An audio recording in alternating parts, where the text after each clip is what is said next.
এখানে কথা বলার মতো যে ইসলামিক তাত্ত্বিক যে যোগ্যতা এবং যেই জ্ঞান যেটি প্রয়োজন সেটি আমার নাই।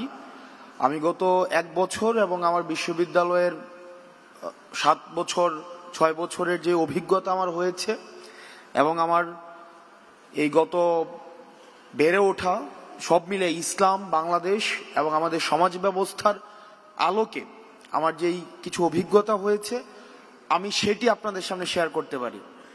সেটি নিয়ে কি করা উচিত বা কি করা উচিত নয় সেটি বলার মতো যোগ্যতা বা জ্ঞান আমার নাই। আমি শুধুমাত্র প্রেক্ষাপটটা আপনাদের সামনে উপস্থাপন করতে পারি। আমরা দেখেছি দীর্ঘ সময় আমাদের যে সমাজ ব্যবস্থা, এই সমাজ ব্যবস্থাটাকে ইসলামী ফবিক করে রাখা হয়েছে।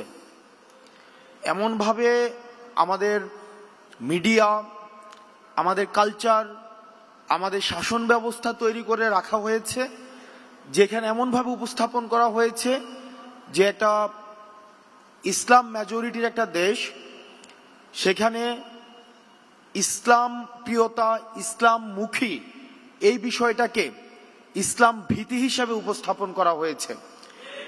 এটা অত্যন্ত সুপরিকল্পিতভাবে করা হয়েছে।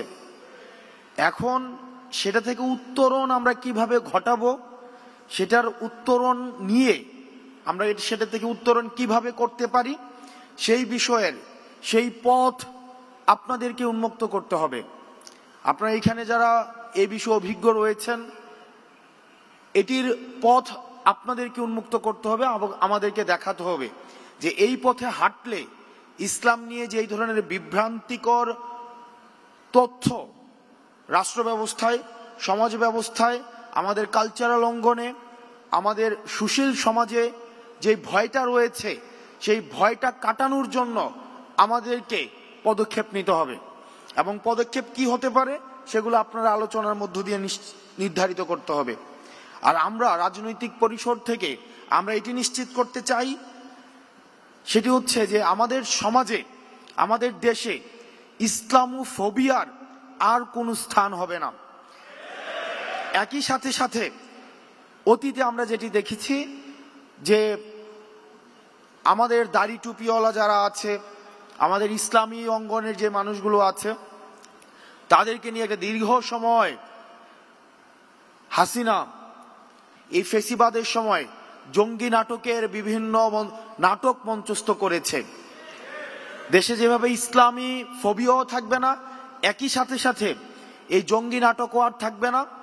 একই সাথে কোনো ধরনের এক্সট্রিমিজমও যেন না ঘটে সেই বিষয়গুলোতেই আমাদেরকে সচেতন থাকতে হবে। আমরা এক্সট্রিমিজমকেও কোনোভাবে স্থান দিব না। দ্বিতীয় যে বিষয়টি সেটি হচ্ছে অন্য ধর্মের যে ভাইরা আমাদের দেশে রয়েছে তাদের প্রতি দায়িত্বশীল আচরণ করার ক্ষেত্রে আমাদেরকে সবচেয়ে বেশি ভূমিকা রাখতে হবে। আমাদেরকে দৃষ্টান্ত স্থাপন করতে হবে।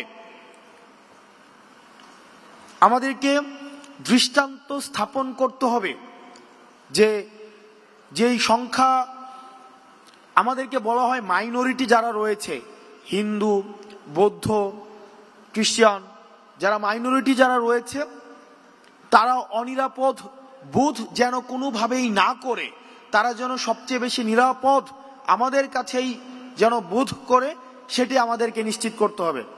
আমরা বলতে চাই বাংলাদেশ ধর্মের ভিত্তিতে মাইনরিটি নয়, বরং বাংলাদেশ বিরোধী যারা তারাই হচ্ছে মাইনরিটি। আপনারা ভালো থাকবেন, সুস্থ থাকবেন, আমাদের দেশটা যেন ভালো থাকে, আমাদের জন্য সার্বিক কল্যাণ হয়, আল্লাহ যেন আমাদেরকে সবাইকে ভালো রাখে, সেই দোয়া আপনাদের কাছে চাচ্ছি। আসসালামু আলাইকুম ওয়া রাহমাতুল্লাহি ওয়া বারাকাতুহু।